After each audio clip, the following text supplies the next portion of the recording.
StraighTAllDay.com. How to intimidate without talking. This is another two-part series. So we're on a two-part series run here.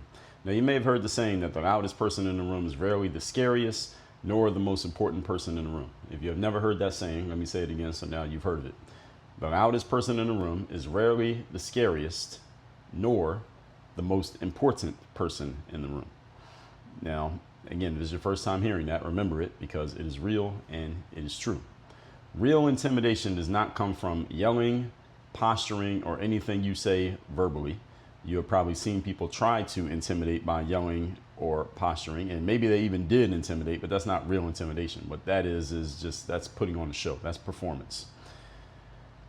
So any type of assertion or any type of making a threat, all right, that's not real intimidation. Real intimidation comes from the exact opposite. It comes from silence, presence, and control.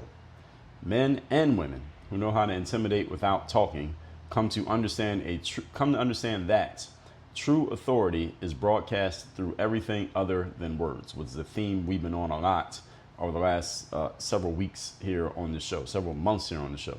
So let's talk about how you can do this intentionally for whatever reason you may wish to use it. Point number one, topic once again is how to intimidate without talking, part 1 of 2. Point number 1, eye contact is your first line of defense or attack. Now you could use it for either one, doesn't matter. Holding steady eye contact without blinking or breaking is a communication of dominance. All right, think of a lion or a tiger. If you saw one in the wild and it was looking right at you, it wouldn't blink and it would hold that steady eye contact and it's not changing, it's not moving. Imagine again if you saw a lion out in the wild, and I'm not talking about in the zoo where it's behind a cage and you and the lion both know that the lion can't get you. All right, that lion has had his instincts broken. So you just had to imagine this. I hope you don't see a lion out in the wild, because if you do, you won't live to listen to me telling you how it happened or how it went. But if you saw a real lion out in the real world with no protection, the first thing that lion would do is stare directly at you. It would not flinch, it would not break eye contact, and it would not fidget at all. You would probably do the same thing in a moment, but for a different reason. All right, your staring would be out of fear, while the lion's staring is out of observation and the unspoken dominance that the lion is not even trying to communicate. The lion would be trying to say to you, hey, I'm the king of the jungle here, and I'm the most dominant one between the two of us in this communication. I want to make sure you understand that. See, the lion's not thinking any of those things. The lion's just being a lion. All right, the lion does everything instinctively, whereas humans, we have these big brains up in our heads that cause us to rationalize and try to contextualize and understand things, and that leads us to overthinking things, taking too long to make decisions, taking too long to take action on our decisions, etc., because we have to think about everything because we have the luxury of doing so. See, the lion doesn't have that luxury, so the lion just reacts instinctively. The lion's instinctive response to you is to stare at you and establish its dominance again without even trying. It can't help being dominant because that's just what a lion is. It can't help but communicate what it communicates. Now, when someone else is making direct eye contact with you, let's say a human, and you look away first, you are ceding dominance ground to that other person. When you look away first, we call that breaking eye contact when the eye contact is being made. This is your first line of defense and or your first line of attack, is making and holding steady eye contact. If your aim is, again, to either be intimidating or to stave off intimidation from others. So if you feel like someone else is trying to intimidate you, one of the things they'll do is make direct eye contact with you and they'll try to not break it. And when you make it back, you're letting them know that you are not intimidated by their attempt at intimidation. You want to see an example of this? Look at any type of fighting sport in the weigh-in before the fight. They have fighters do this now to the point that it's become theater. That the fighters will both weigh in and then I'll have the fighters come stand face to face with each other, and usually they just stare right in each other's faces for a few seconds. And everybody's taking pictures, and then they have their handlers and managers and trainers and team members around them, and they're all yelling and hyping it up, and everyone's taking pictures and everyone's all excited. This is all done to build up hype for the actual event. Now, some of these standoffs where they're staring at each other can end in some type of shenanigans. Some of you may remember somebody like Mike Tyson, and he was about to fight, I think it was Lennox Lewis. He was about to fight, and he is supposed to just stand at some distance from Lennox Lewis, but he actually gets up, he gets down off the stand, and he walks towards Lennox, and Lennox is like getting into a defensive position, like, what's this guy doing? And Mike Tyson is up swinging at Lennox, and Then there's a big skirmish and fight, and this is when Mike Tyson was kind of out of control. That's when he did that crazy rant that he did from the stage where he's cussing out the media reporters, and Mike Tyson was starting to lose his mind. And then Mike Tyson got beat up in that fight by Lennox Lewis. And there have been others like that where the fighters are standing off, squaring off, staring at each other, supposedly fight height, and then one of the fighters pushes the other, or somebody backs the other person up and punches get thrown. There are all types of skirmishes and brawls that happen before the fight, and situations like this occur. Then there are other times, though, I've seen two fighters staring at each other and doing that, and then after the stare off is done, they actually shake hands and they walk away because it's a respectful type of thing. And it probably happens that way more often than others. But the ones that where it gets out of control are the ones that stand out simply because they just becomes a funny thing. So your first line of defense, your first line of attack in any situation where someone is trying to intimidate or you're trying to intimidate is direct eye contact. It establishes something very quickly from the very beginning without you saying or doing anything. Point number 2. Today's topic, once again, is how to intimidate without talking. Number 2, stillness is a signal of control. Again, let's just think of our hypothetical lion. I hope you don't actually run into a real lion. So this is just stay hypothetical. Stillness is a signal of control. Now, how often do you see a lion fidgeting? Never, because lions don't fidget. If you saw a lion in real life, would the lion fidget? Hell no. You would probably fidget because you're wondering what the hell that lion's about to do. Should I start running now or should I wait? Yeah, that's what you're fidgeting about. A lion, if it runs, is running after you. It's not running away from you.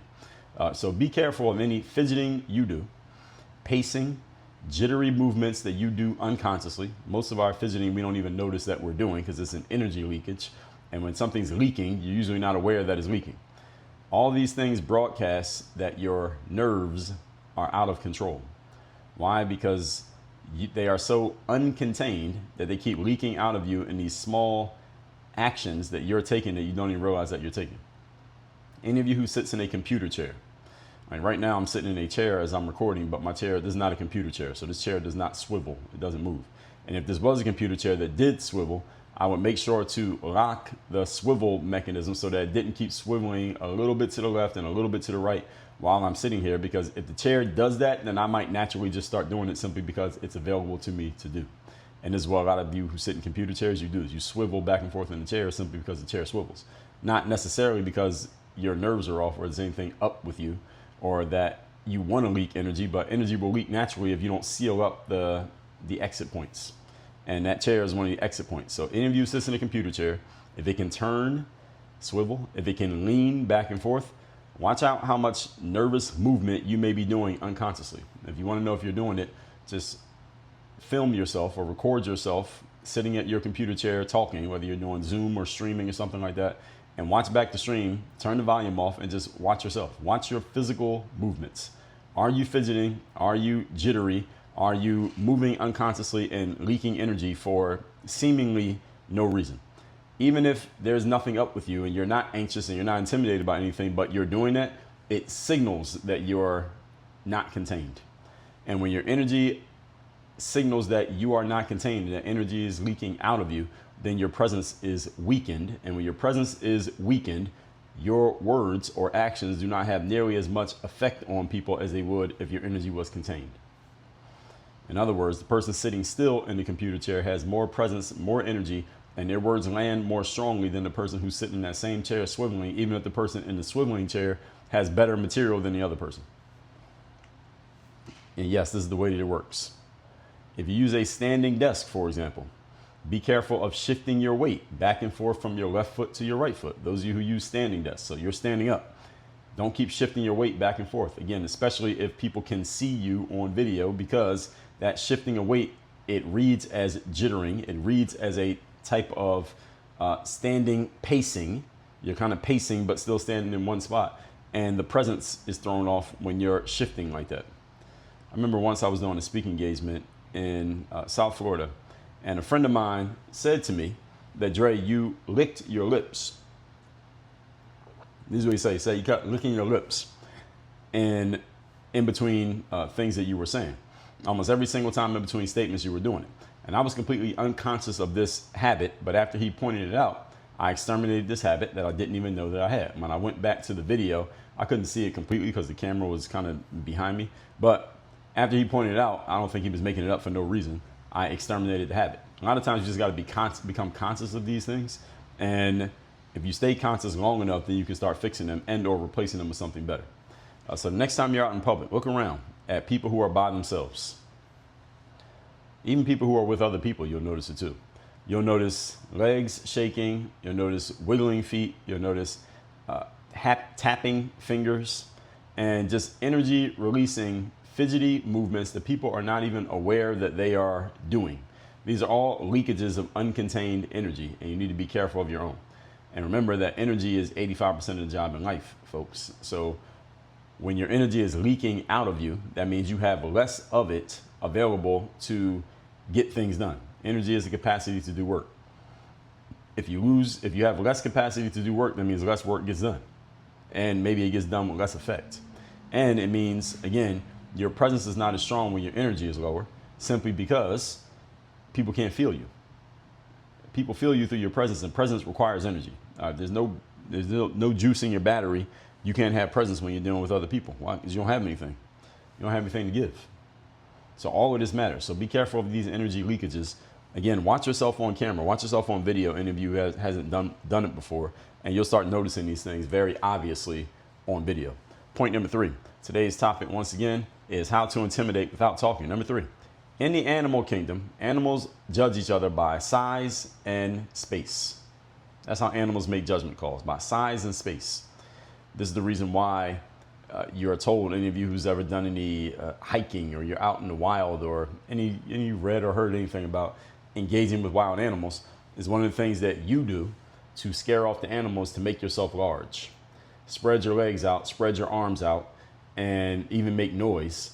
All those things enlarge you. And when you enlarge yourself in front of a wild animal, the animal reads that largesse as, this is a threat that I can't beat because it's way bigger than me, and the animal will scurry away or run away, at least theoretically. There's a fish called the puffer fish. There's an aquarium that I'm taking my son to, and there's a puffer fish they have in there. And the puffer fish is a fish that literally puffs itself up to scare off predators or threats by temporarily making itself bigger. It literally puffs itself up. It just takes in air and it puffs itself up to make itself bigger. And that bigger size makes the fish more dangerous to whatever rival fish may be looking like it's about to attack it. Animals judge humans by size as well. Again, this is the reason why tiny animals that some of us are afraid of, such as worms, frogs, rats, or raccoons, they will probably never attack a human being simply because of the size difference. Even though people may be afraid of these animals, you're afraid maybe because of some type of maybe traumatic experience, or you don't know what the animal is going to do, or maybe you just don't like the concept of the animal or what it is associated with. Like a raccoon can be associated with rabies, or digging in your trash, or hiding under your steps and stuff like that. And rats may be associated with a nasty house or being in the dumpster. I understand, but these animals would never actually attack you unless you had them completely cornered. Why? Because you're so much bigger than them. They wouldn't. That just doesn't make sense. It would be asinine for one of these animals to attack you because you're way too big. And again, what's the chances of them winning? When you take up space, then, I'm giving you that animal example to help you understand. When you take up space as a human, it unconsciously signals to other humans that you see yourself as large and expansive. And that unconscious signal tells other humans that they might want to leave this one alone. This might not be a fight that I want to get into. When you make yourself small, on the other hand, by doing things such as folding your arms tightly, tucking your chin to where your head and your eyes are not up, having a narrow foot stance, or hiding off in the corner somewhere, and or not making eye contact with other people, you are signaling that you are small. Small, I want to be ignored, don't notice me, don't pay attention to me, anything I do is completely inconsequential. It's a way of letting the world know that you don't matter when you make yourself small. Think of a person in the military. Think of a military person in uniform. Think of a police officer in uniform. Do you ever see them making themselves small? Let's just use a police officer, because a military person can be in uniform, but they're technically not working. You see a police officer in uniform, they're working. And when a cop is in uniform, they can't make themselves small. They're not allowed to. That goes against the concept of command presence. Command presence is having a presence to where you're taking up space, you are seen, you want to be seen, and if you see someone else, you want them to know that you see them. Cops always make direct eye contact. Cops want to be conspicuous. They want you to know that they're there, even if they're not doing anything. If there are cops that stand on a corner somewhere as a crime deterrent, They don't want to hide. They want you to know that they're there so that you don't do anything that's going to cause them to give you their attention. I was in a mall the other day, and I was walking through past the food court, and there was a cop standing there. He was just standing there, but he was looking around to the left and the right because there was a lot of foot traffic. This was on a weekend. There's a lot of foot traffic, and the cop was just observing, looking around. And he was standing off kind of to the side so that people could walk by, but he was standing in such a way that if you walked by, you would notice that the cop was there. He wasn't moving, but when I walked by, I looked to my left because I could feel that somebody was standing there. It was a cop standing there. They want you to see them. The reason the cop wants you to see them, again, is as a deterrent. Most police officers, most of the presence of a police officer is as a deterrent, not as a crime fighting. They're not actually fighting someone doing a crime or suspected of doing a crime. They want to deter you from even doing the thing that would cause them to suspect you in the first place.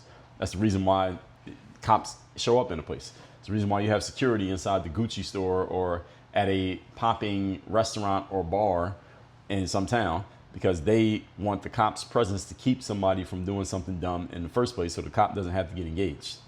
That's the very point. But the cop has to make themselves big so that you see them, so that you know that they're there. I remember I went into my gym. I got a few gyms I go to, but one of the gyms that I go to, I went in one day, and I don't know why this was, but there was a guy sitting right next to the front door, and he was obviously security. He wasn't a police officer because he didn't have on a police uniform. Actually, he might have been a police officer, but he would have been off-duty police. But he had a gun.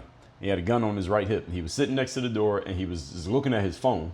And when I walked in, he barely looked up at me. He was looking at his phone, but he was seated in such a way that everybody who walked in, he could see them.